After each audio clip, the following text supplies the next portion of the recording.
And as Jim said, I learned about the importance of public service from LA's greatest public servant, my father, Supervisor Kenny Hahn. God bless him.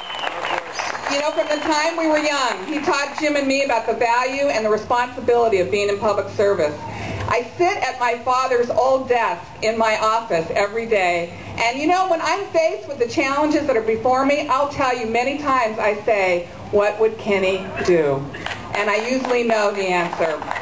You know, when I took office 8 years ago in 2001, I knew we were facing tremendous challenges. Things were so bad that we were facing the threat of secession from 3 separate parts of the city, including the harbor area. The community of Wilmington felt neglected. A lot that had sat vacant in downtown San Pedro for 30 years epitomized the frustration felt throughout the community. Harbor City had waited for 40 years for that library, and Watts was ridden with crime and infested with gangs. Harbor Gateway had long been forgotten. Racial tension had allowed to fester there. And the Port of Los Angeles was waging war on our neighborhoods, both with air pollution and traffic congestion. To quote John F. Kennedy, when we got into office, the thing that surprised me most was to find that things were just as bad as we'd been saying they were. You know, I was prepared for those challenges, and I had plans to overcome them, and we did. We built a beautiful development of housing and retail on that long vacant lot in San Pedro. Wilmington is in the midst of revitalization with new parks, and an East Wilmington gym, which was 50 years in the making, is now open every single day. And Wilmington will soon have its own waterfront promenade. That long-awaited library is finally open in Harbor City. We've cut crime in Watts, and Harbor Gateway is finally getting the attention it deserves. But what I wasn't prepared for was some of the other things that kind of got thrown my way in office. The job description of council member, I'm sure, never mentioned the words alligator wrangler.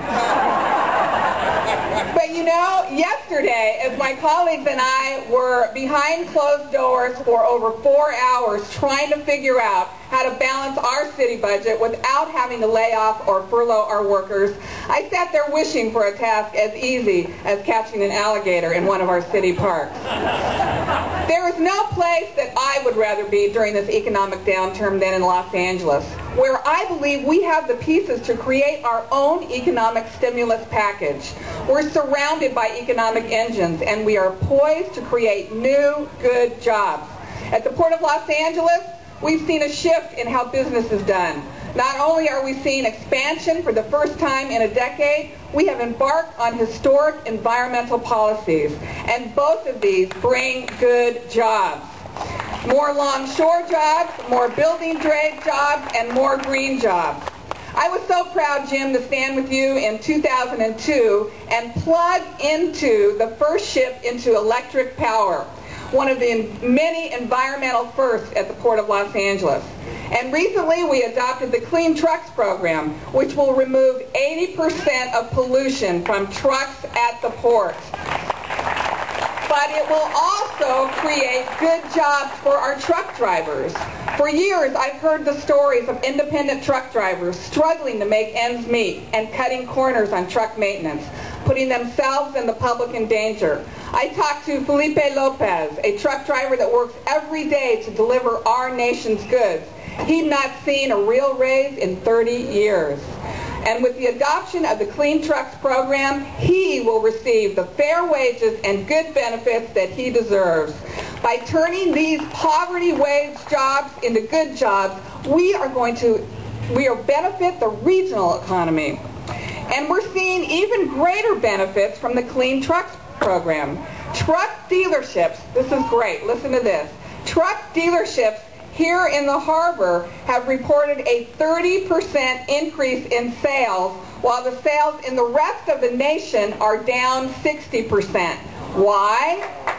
Because here in Los Angeles, our courage in insisting that clean trucks enter this port has created a market for clean trucks to be sold right here in the area. In fact, we just opened the first electric truck manufacturer in Harbor City. As we create new jobs at the port, we must be sure that while we do so, we take the neighboring communities like Wilmington and San Pedro into account. Working with many of you, we were able to finally craft a community benefits package that allows the port to grow, creates new jobs, but also compensates the community for the negative impacts of that growth. This package will generate close to $50 million that will go back into the community, and these funds will allow us to train a new workforce to do mitigation work like installing solar panels, double pane windows, and air filtration systems, further stimulating our economy. I've always said we can have both. A thriving port that is the economic engine of this region, but also happy, healthy communities. You know, we learned just this week that tourism has surpassed international trade as Los Angeles' top industry, generating 456,000 jobs and $14 billion in visitor spending. That's why I want us to continue to move forward to create tourist attractions right here in the harbor area, like our long-awaited promenade that my brother talked about. Like so many of you, I've dreamed of a grand promenade along LA's waterfront. And opening the first part of the promenade when my brother was mayor was one of my greatest memories. And today, we are finally on the verge of redeveloping Portugal Village and completing that world-class promenade that will run along the water, creating thousands of construction jobs, hundreds of long-term retail and restaurant jobs, and bringing tourists from all over the region and beyond to the harbor area to visit.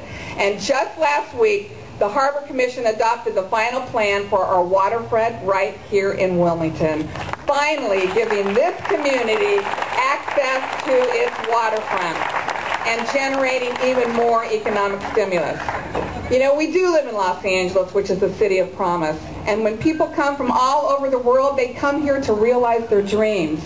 But for too many Angelenos, that dream has gotten more difficult to realize. I will never forget when I first heard from airport area hotel workers. Many of them had worked for the same hotel for 20 years and were still only making $10 an hour. They were not receiving benefits, and many, like my friend Isabel Salinas, she had to work 2 full-time jobs to barely make her rent every month.